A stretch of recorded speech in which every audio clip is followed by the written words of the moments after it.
Hello दोस्तों, नमस्कार। स्वागत करते हैं आप सभी का ईवीएस के इस बेहतरीन सेशन में बेहतरीन प्रश्नों के साथ। आज हम यहाँ पर लगाएंगे टॉप 30 प्रश्न जो आपके ईवीएस के होंगे पक्षी से, यानी कि आपके एग्ज़ाम में सीटेट एग्ज़ाम में या फिर टेट एग्ज़ाम में जो भी पक्षियों से प्रश्न पूछे जाते हैं। तो आज ऐसा कोई प्रश्न नहीं बनेगा यहाँ पर जो आपके पक्षी से भिन्न हो, यानी कि ना मिलता हो आपके सीटेट और टेट एग्जाम में। तो चलिए क्लास को स्टार्ट करते हैं। क्लास आपकी बहुत ही मज़ेदार है, मज़े लेकर आप क्लास को पढ़िए कंसंट्रेशन के साथ। तो क्लास को स्टार्ट करते हैं। आज का अपना पहला प्रश्न है, ऐसा कौन सा पक्षी है जो अपने घोंसले में लोहे के तार का प्रयोग करता है। सबसे पहले दिमाग में आता है ये प्रश्न कि भाई ऐसा कौन सा पक्षी है जो लोहे के तार का प्रयोग करता है। तो लोहे का तार का प्रयोग क्यों करता है? मैंने ऐसा कोई पक्षी तो नहीं देखा था जो अपने घोंसले में लोहे के तार का प्रयोग करता है। तो जी हाँ, बिल्कुल यहाँ से आपके दो प्रश्न बनेंगे कि ऐसा कौन सा पक्षी है जो ऊंची ढाल पर अपना घोंसला बनाता है। दूसरा प्रश्न यहाँ पर है कि ऐसा कौन सा पक्षी है जो अपने घोंसले में लोहे के तार का प्रयोग करता है। तो आपके सीटेट एग्जाम में जैसे भी प्रश्न पूछा जाता है, बस प्रश्न पूछने का कैसा भी तरीका होगा, यहाँ पर हम सारे तरीके से प्रश्नों को बढ़ाएंगे। तो बस आप जो है वीडियो को लाइक करना नहीं भूलिएगा।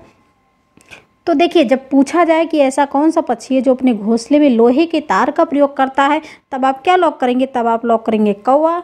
दूसरा प्रश्न पूछा जाता है कि ऐसा कौन सा पक्षी है जो ऊंची पेड़ के डाल पर अपना घोंसला बनाता है, तब आप लॉक करेंगे कौवा। क्लियर?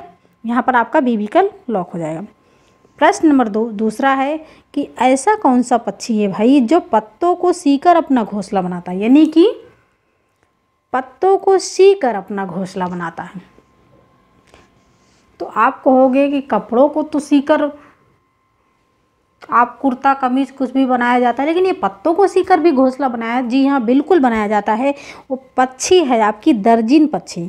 जब कपड़ों को जो सीता है उसको बोलते हैं दर्जी, और जो पत्तों को सीकर अपना घोंसला बनाता है, पक्षियों की बात की जा रही है, उसको बोलते हैं दर्जिन पक्षी, जिसको इंग्लिश में क्या बोलते हैं? तो जिसको इंग्लिश में बोलते हैं टेलर बर्ड। ठीक है,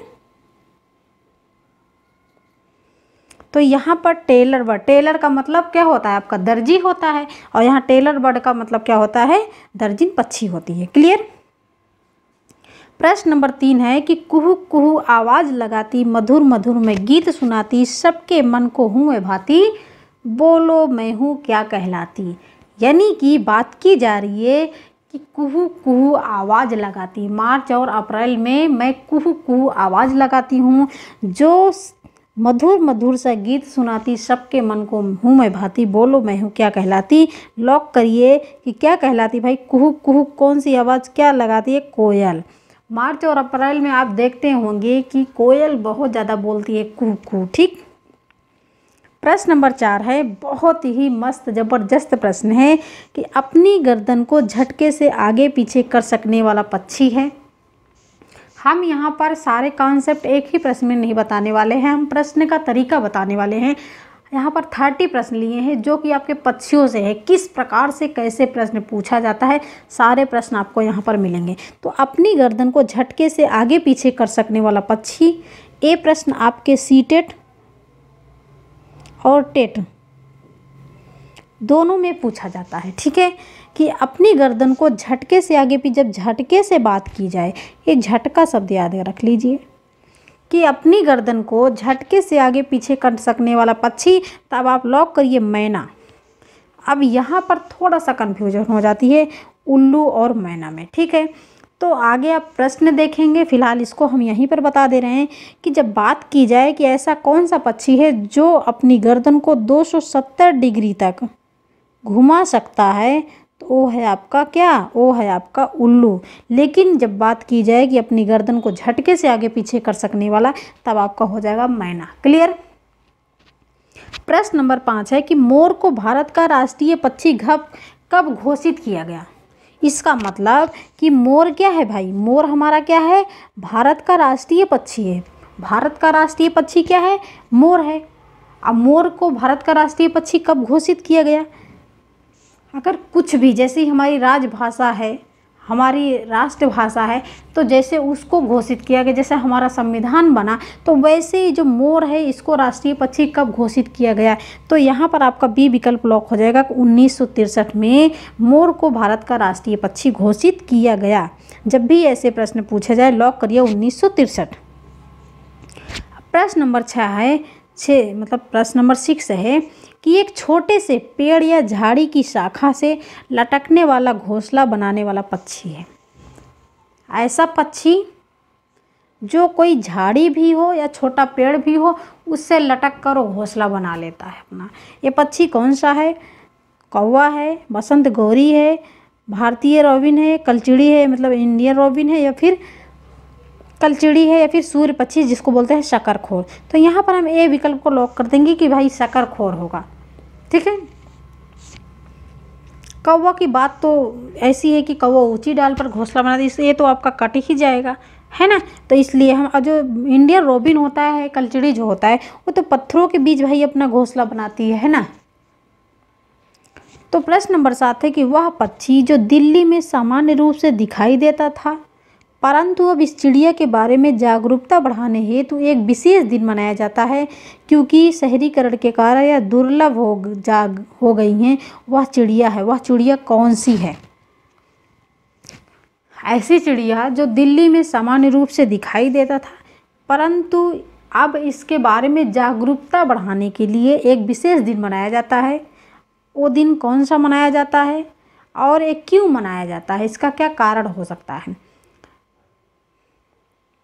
शहरीकरण के कारण ये जो चिड़िया हो दुर्लभ है, जो जब भाई धीरे धीरे कहीं भी पेड़ पौधे नहीं बचेंगे, धीरे धीरे गांव के लोग शहर में जाना और शहर धीरे धीरे मतलब बस जाएगा, तो चिड़िए जो हैं, जानवर जो हैं, वो बेचारे कहाँ जाएंगे? तो धीरे धीरे वो विलुप्त हो जा रहे हैं, जैसे हमारे चील बाज वगैरह हो गए। तो वैसे ये चिड़िया कौन सी है? तो ये चिड़िया है गौरैया, जिसको बोलते हैं घर की चिड़िया। ठीक, जिसको बोलते हैं घर की चिड़िया। तो इसका एक विशेष दिन मनाया जाता है। कौन सा दिन मनाया जाता है? तो बनाया जाता है गौरैया दिवस। अभी आप आगे देखेंगे, गौरैया दिवस मनाया जाता है। ठीक, ये क्यों मनाया जाता है? क्यों मनाया? जागरूकता बढ़ाने हेतु विशेष दिन मनाया जाता है क्योंकि शहरीकरण के कारण दुर्लभ। गौरैया दिवस क्यों मनाते हैं? गौरैया के संरक्षण के लिए। ठीक। प्रश्न नंबर 8 है उस पक्षी का नाम जिसकी आंखें मानव की तरह सामने होती हैं। अब बताइए भैया, ऐसी कौन सी पक्षी है जिसकी आंखें मनुष्य की तरह एकदम सामने होती हैं, बड़ी बड़ी होती हैं? लॉक करिए चील, बाज, गिद्ध या फिर उल्लू। तो डी विकल्प लॉक हो जाएगा। उल्लू की आंखें सामने होती हैं। कैसे प्राणी होते हैं? रात्रिचर पक्षी होते हैं। रात्रिचर प्राणी होते हैं जिसको सिर्फ रात में ही दिखाई देता है। ये जो है रात में जिस प्राणी को दिखाई दे वो हर चीज़ को काले या सफ़ेद रंग में ही देख पाते हैं। प्रश्न नंबर 9 है, अगर वीडियो अच्छी लग रही हो, आपको लग रहा हो कि इससे कुछ हेल्प मिल रही है आपको, तो प्लीज़ आप वीडियो को लाइक और चैनल को सब्सक्राइब जरूर कर दीजिए। साथ ही बेल आइकन को प्रेस कर दीजिए क्योंकि डेली वीडियो का नोटिफिकेशन आप तक पहुँचे, डेली वीडियो की क्लास आप तक पहुँचे।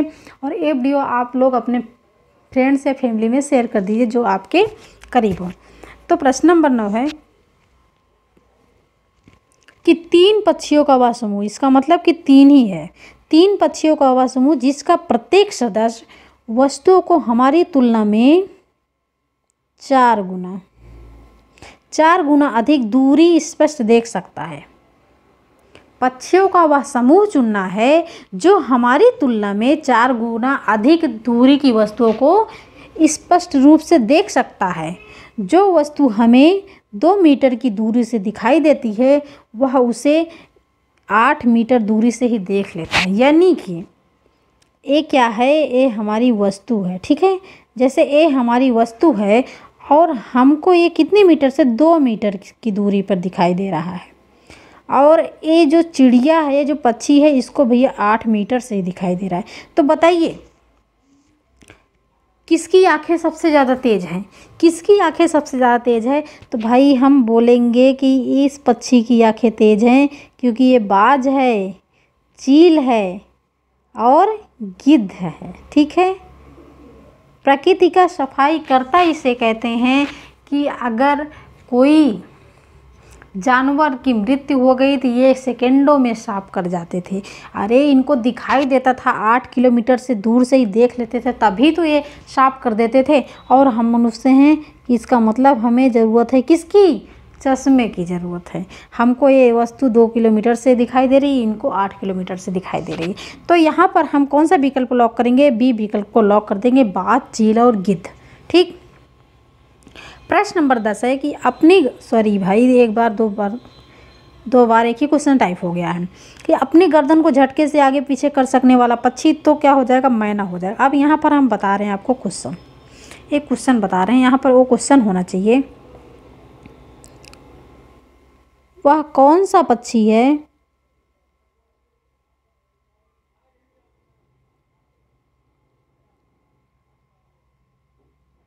वह कौन सा पक्षी है जो अपनी गर्दन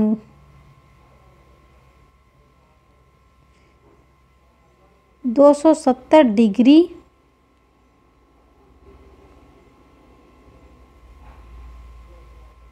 अरे 270 डिग्री तक घुमा लेता है। अब बताइए भाई, वह कौन सा पक्षी है जो अपनी गर्दन को कितने तक, तो 270 डिग्री तक घुमा लेता है, ऐसा पक्षी आपको बताना है। तो कमेंट करिएगा वो कौन सा पक्षी है जो अपनी गर्दन को 270 डिग्री तक घुमा लेता है। और झटके की बात की जाए तो मैना, तो कमेंट करिएगा भाई।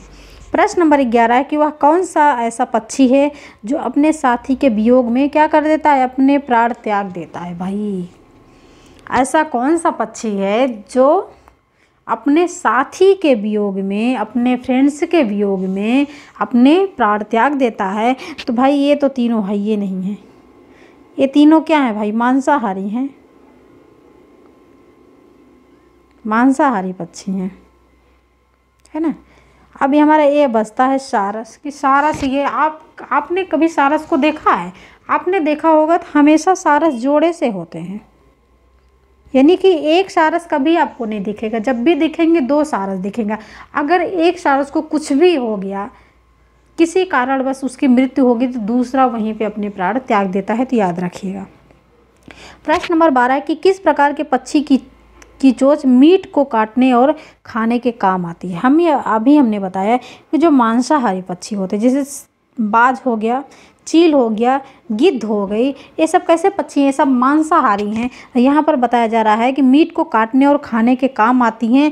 वो पक्षी की चोंच कैसी होती है, यानी कि चोंच की बात की जा रही है कि किस प्रकार की पक्षी की चोंच मीट को काटने और खाने के काम। तो आपने देखा होगा ये जो बाज होते हैं, ये जो गिद्ध होते हैं, सॉरी यहाँ पर कोयल हो गया था भाई, ये कोयल नहीं जाएगी इसको आप, ये जो बाज होते हैं, ये जो गिद्ध होते हैं,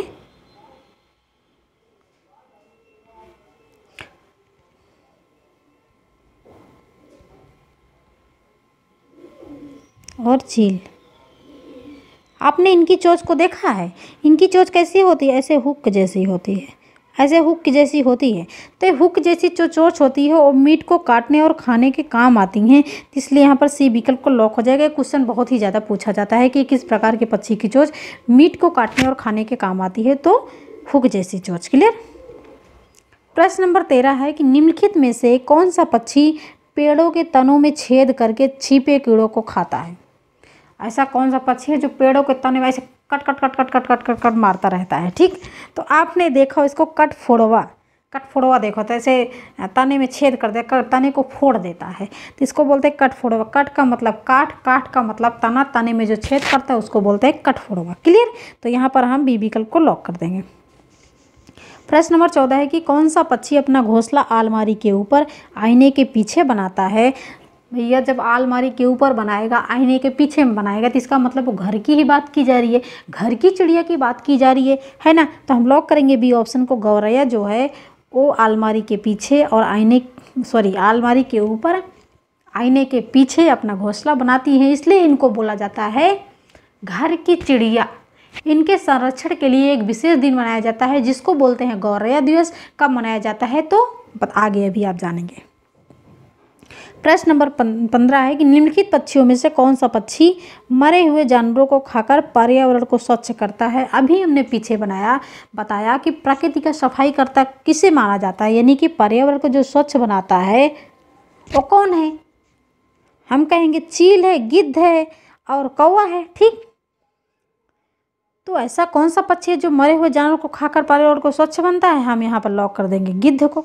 गिद्ध हो गया, चील हो गया, है ना, बाज भी होता तो ये भी आपका हो गया, बाज भी हो गया। तो याद रखिएगा, इसलिए इनको कहा जाता है प्रकृति का सफाई करता। प्रश्न नंबर 16 है कि गौरव दिवस कब मनाया जाता है। अभी हमने बताया गौरव दिवस कब मनाया जाता है, 20 मार्च, 22 मार्च, 22 अप्रैल या फिर 29 मई। गौरव दिवस कब मनाया जाता है, तो 20 मार्च को गौरव दिवस मनाया जाता है ना। अब बताइए जल दिवस कब मनाया जाता है, कमेंट करिए आप लोग, जल दिवस कब मनाया जाता है। गौरव दिवस मनाया जाता है 22 मार्च को। गौरैया के संरक्षण के लिए गौरव दिवस मनाते हैं। प्रश्न नंबर 17 है कि इंडियन रोबिन के नाम से किस पक्षी को जाना जाता है। जो इंडियन रोबिन होती है, जो पत्थरों के बीच में अपना घोंसला बनाती है, उनको बोलते हैं इंडियन रोबिन। ठीक है,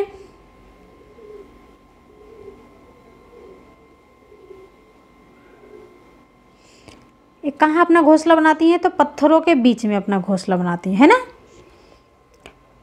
इनको किस नाम से जाना जाता है, इनको नीलकंठ के नाम से भी ना जाना जाता। आपने कभी नीलकंठ चिड़िया को देखा है, नीलकंठ के नाम से भी जाना जाता है। प्रश्न नंबर 18 कि भारत का राष्ट्रीय पक्षी कौन सा है। अब आपको देखना पड़ेगा क्वेश्चन नंबर फर्स्ट है ना, कि भारत का राष्ट्रीय पक्षी क्या है। नीलकंठ है, कबूतर है, कौवा है या फिर मोर है। तो डी विकल्प लॉक हो जाएगा कि भारत का राष्ट्रीय पक्षी क्या है, मोर है। मोर को भारत का राष्ट्रीय पक्षी कब माना गया, 1963 में। प्रश्न नंबर 19 है किस राज्य का राजकीय पक्षी गौरैया है। किस राज्य का राजकीय पक्षी गौरैया है। हम सामान्यतः दिल्ली में इस पक्षी को देखते हैं। अब धीरे धीरे ये शहरीकरण के कारण दुर्लभ हो गए हैं। इनके लिए एक विशेष दिन मनाया जाता है। कौन सा दिन, गौरैया दिवस मनाया जाता है। गौरव दिवस मनाया जाता है। किस राज्य का राजकीय पक्षी है, भारत का है, बिहार का है, दिल्ली का है, फिर इनमें से सभी। तो डी विकल्प को ब्लॉक करिए, इनमें से सभी। राजकीय पक्षी जो गौरैया है ये भारत की भी है, बिहार की भी है और दिल्ली में, तो अभी आपने क्वेश्चन भी पढ़ा है कि दिल्ली में समान रूप से देखने को मिलता है, इसलिए इनको गौरव दिवस मनाया जाता है। प्रश्न नंबर 20 है कि किस पक्षी को सामान्य बोलचाल में गौरैया कहा जाता है। सामान्य बोलचाल में हम एक दूसरे से बात करते हैं, बोलते हैं ये गौरैया है, वो जो आईने के ऊपर बैठी है वो गौरैया है। हम बोलचाल में बोलते हैं गौरैया बोलते हैं ना, लेकिन इसको क्या कहा जाता है, सामान्य बोलचाल में तो गौरैया कहा जाता है, लेकिन इसको क्या कहा जाता है, हाउस स्पैरो कहा जाता है, स्पेनिश स्पैरो, सिंड स्पैरो या फिर डेड सी स्पैरो। तो देखिए गौरैया का मतलब क्या होता है, स्पैरो होता है ना। लेकिन जब हम इसको घर की चिड़िया बोलते हैं तो क्या बोलेंगे, हाउस स्पैरो बोलेंगे ना।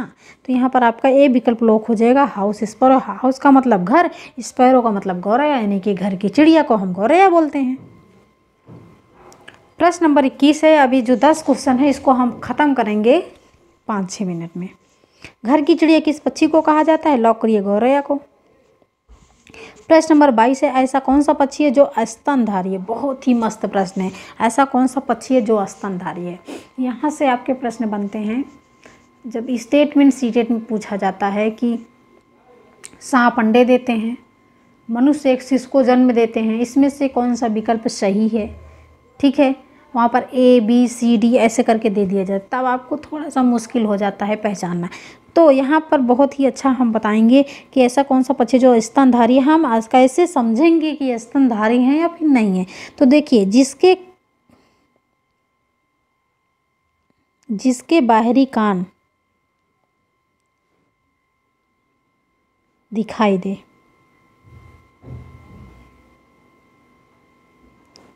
जिसके बाहरी कान दिखाई दे वो किसको जन्म देंगे, शिशु को जन्म देंगे।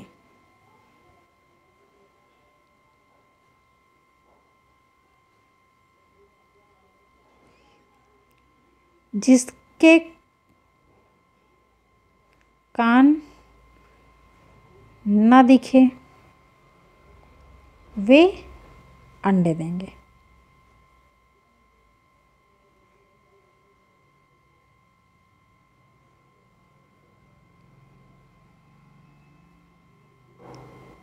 ठीक है, जिसके बाहरी कान दिखाई दें वो शिशु को जन्म देंगे, यानी कि वो स्तनधारी होंगे और जिनके कान दिखाई ना दे वो समझ लीजिए वो अंडे देंगे। अंडे देने और शिशु को जन्म देने बहुत ज़्यादा स्टेटमेंट पूछा जाता है।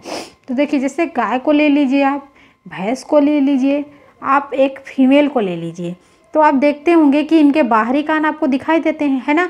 जब बाहरी कान दिखाई देते हैं तो एक शिशु को जन्म देते हैं। जब एक शिशु को जन्म देंगे तो क्या करेंगे, दूध पिलाएंगे, और जब दूध पिलाएंगे तो क्या होंगे, स्तनधारी होंगे। क्लियर हुआ।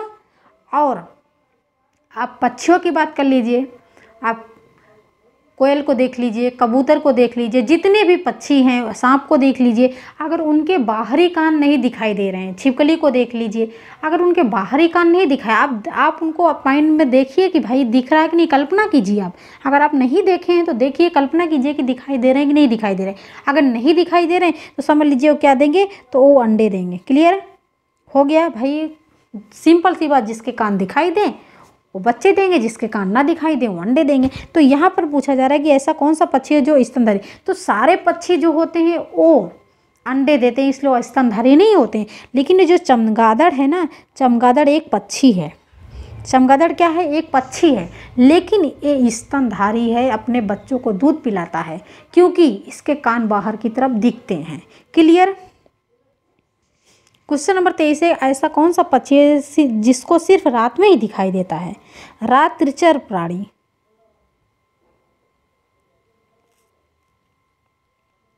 हम कहेंगे भैया ये तो उल्लू ही हो सकता है। कहते नहीं, उल्लू जैसे देखता रहता है, ऐसा सोता नहीं है, उल्लू जैसे देखता रहता है। यानी कि जो रात में जागते हैं, रात में दिखाई देते हैं, उनको बोलते हैं उल्लू। क्लियर।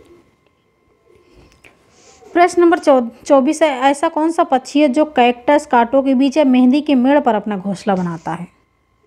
यहाँ से ऐसे प्रश्न पूछा जाता है, ऐसा कौन सा पक्षी है जो कांटों के बीच अपना घोंसला बनाता है। मेहंदी में भी ये कांटा होता है, कैक्टस में भी कांटा होता है, कांटों के बीच जो अपना घोंसला बनाता है उसको क्या बोलते हैं, बताइए भाई, क्या बोलते हैं। मैना बोलते हैं, दर्जन पक्षी बोलते हैं, उल्लू बोलते हैं, फिर फाख्ता पक्षी बोलते हैं। तो उल्लू क्या होता है, कोई घोंसला नहीं बनाता है। उल्लू तो क्या करेगा, रात में अपना जागेगा, दिन भर अपना सोएगा। दर्जन पक्षी जो होते हैं वो घोंसला बनाते हैं, लेकिन पत्तों को सीकर।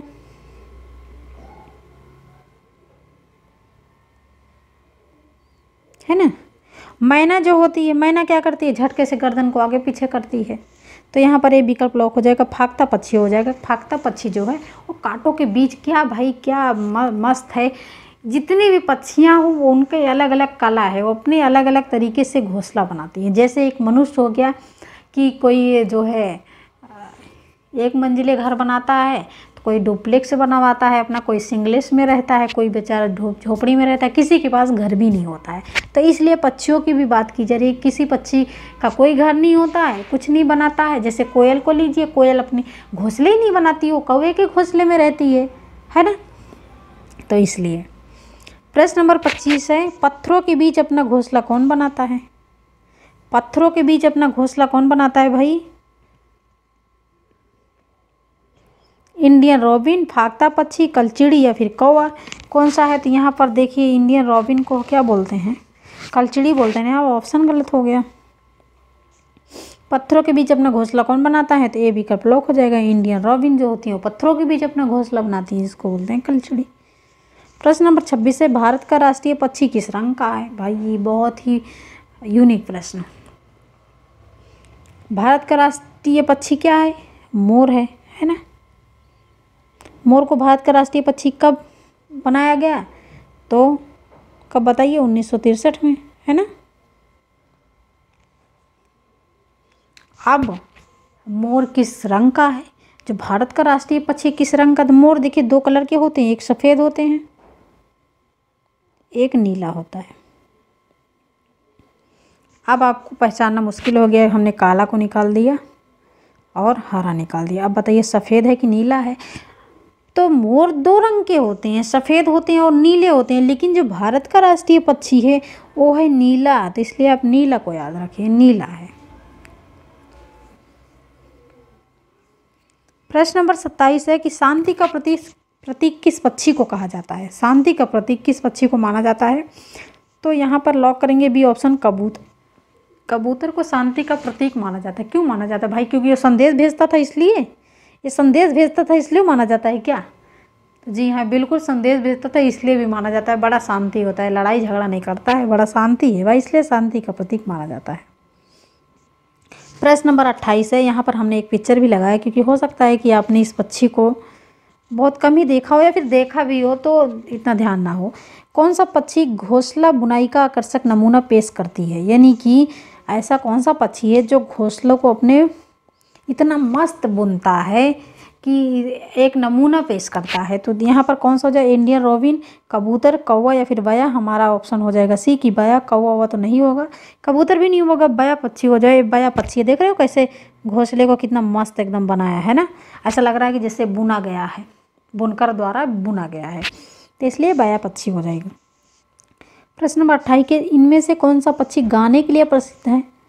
कुहुक कुहुक आवाज़ सुनाती, मधुर मधुर सा गीत सुनाती, सबके मन को हूँ मैं भाती, बोलो मैं हूँ क्या कहलाती?